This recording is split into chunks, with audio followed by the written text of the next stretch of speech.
విజయవాడలో ప్రకాశం barrage gate repair పనులు ఊపందుకున్నాయి. బోట్లు ఢీకొట్టడంతో ప్రకాశం బ్యారేజ్ 69వ గేట్ డ్యామేజ్ అయింది.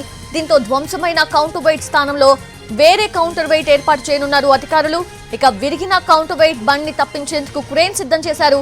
దీనికి సంబంధించి మరిన్ని వివరాలు మా ప్రతినిధి చంద్రశేఖర్ అందిస్తారు.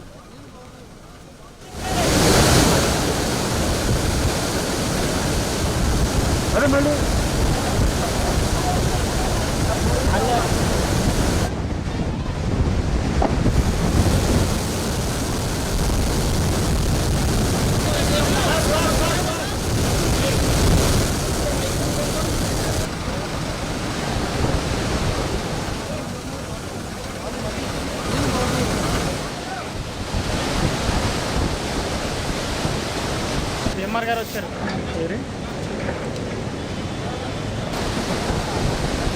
నేను చేయండి